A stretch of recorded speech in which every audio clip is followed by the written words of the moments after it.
and the polls are growing even worse. I mean, it's really pretty amazing to see, and yet so not, because when you look at all the failures and all the bad policies and all the bad things that are happening in our economy right now, we can all get it, right? Hello, everyone. Welcome to the Trish Regan Show. I am Trish. Quick reminder that portions of this podcast are brought to you by Immunity Armor Gold. It's the most advanced immunity boosting product formula that you can get all in one. So go to immunityarmorgold.com and use promo code TRISH10 to get 10% off. That's immunityarmorgold.com, promo code TRISH10. But wow, I mean, I'm looking at these numbers and I'm like, I can't believe that I have to tell you about these again. And you know what? We're going to keep talking about them because they are going to keep on getting worse. Look at this. Ada Rasmussen.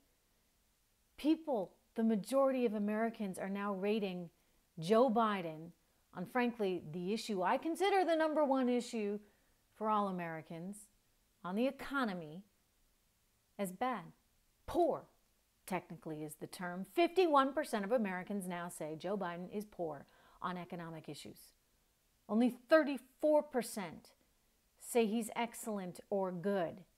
You know, this is a big decline from where he was in July, because over the summer, 42%, shockingly, said he was good or excellent on economic issues, with only 43% saying he was poor. Well, now the majority of the country, 51%, believes Joe Biden is poor when it comes to economic issues. You don't say. You know what? He does not strike me, shall we say, as the smartest person out there. I mean, granted, he is president, so that's something. He's been in politics for 40 years, so that's something. So clearly not too shabby, but nonetheless, not the brightest guy. More political than he is intelligent, I suspect. I mean, just look at his law school record. Syracuse University, graduating right near the bottom of the barrel in his class. Remember that, right? Because Ron DeSantis is one of his biggest competitors, I believe, in 2024. And that's a guy who went to Yale undergrad. Biden went to University of Delaware. And he went to Harvard Law School, where he graduated cum laude. Not like in the very bottom of the class. What was it, number 76 out of 85 students or something like that Biden graduated from Syracuse with? I'm sorry, but like he's just not... he's not equipped with the level of intellect that one would actually think you need for a job like this. And maybe finally Americans are realizing it, right? With 51% saying he is poor on economic issues, I should say. Ron DeSantis, incidentally, is suing the Biden administration over the vaccine mandates, and that should be very interesting. Again, I'd contrast the law records there. I mean, if I were Biden, I wouldn't want the guy that went to Harvard and Yale and actually did well in school suing me. But anyway, I digress. I do think that this is important to note because typically this is the number one issue. It wasn't in 2020, in part because I think people got just sort of distracted by the circus show that was in town, and they decided they weren't going to vote on policy, but they were going to vote entirely on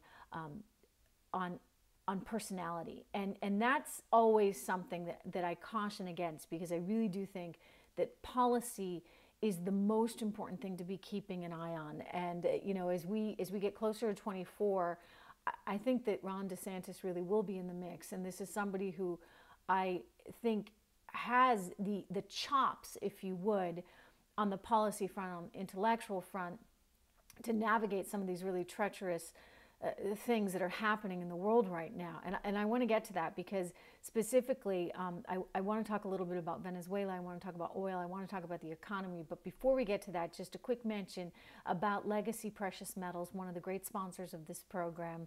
I want to encourage everyone again to look at gold. You need to diversify your portfolio, especially in light of all this inflation. And there's no better way, in my estimation, to do that than gold. I mean, it's been proven over thousands of years. And I think if you have a little bit in gold, you can help to even out and iron out some of these fluctuations. So give my friends over there at Legacy Precious Metals a call. Wonderful, wonderful group of people, family-run business. They've been in business for more than 40 years. Use my name. Tell them that Trish sent you. They'll take extra good care of you, I promise. So give them a ring, 589-0560. Again, 866 if you're watching on the screen on YouTube or on Rumble or on Facebook. You see it on the screen, 866-589-0560. LegacyPMinvestments.com is their website, and they can help you there on the website. They've got a great guide that can kind of show you how to invest in gold, or just give them a call, because that's not something you want to put off. But anyway, back to this policy. This is a president with a team, and granted, they haven't been there a year, so you have to, I understand. I'm willing to give them the benefit of the doubt, but it's like everything they do is wrong. Every single thing they do is wrong. Afghanistan, I'm sorry, that was just wrong, okay? And now we look at the Wall Street Journal, who ran a headline with a picture. This is just so distressing to see. Let me read it to you. Dwindling hope. Saleha Wright, a 40-year-old house cleaner in Herat, says her family has slipped so deeply into poverty that a shopkeeper is demanding her 3-year-old daughter, Najiba, left as payment for the family's debt of about $550. I mean, this is so, so sad. Now, I'm not saying he could have fixed this. I think that is an economy and a culture that has massive, deep-rooted flaws that no one is going to be able to fix, right? You gotta really roll up your sleeves and dig in. And so we needed to get out of Afghanistan. But the way that we got out of Afghanistan, there is just no excuse for. So you got that as a problem. And then you look at the economic issues. For goodness sakes, these people are so darn political that they're out there killing the Keystone Pipeline. And then they want to know, gosh, gee, darn it, why are oil prices going up? You don't think that the two might be related? I mean, when you tell oil investors don't bother investing in oil or Keystone, obviously, we're just going to kill it, you think that they're really going to put more money into it? They're not. And that means it's going to become harder to get the oil out of the ground. And that's exactly what we're dealing with now. When you look at the policy as it relates internationally to oil, I'd argue again, they're just not thinking clearly.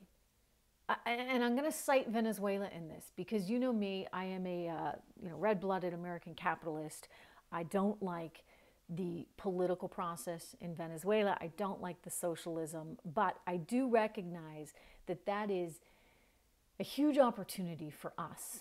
We could have been more instrumental. We should have been more instrumental, I think, in helping the people to achieve the freedom they deserve and they need through the Guaido administration. But that's not happening, right? So Trump is gone, and that's not happening. And so now what's going on? My sources tell me people are being left in total limbo. Sources close to the Maduro administration pointing out that the people can't even get COVID vaccines because the IMF, even though they've allocated all this money for Venezuela to be able to get these vaccines, they won't release it because the U.S. says no way. Well, I checked with the State Department, and the State Department told me, in fact, that is the case. They're not releasing the money.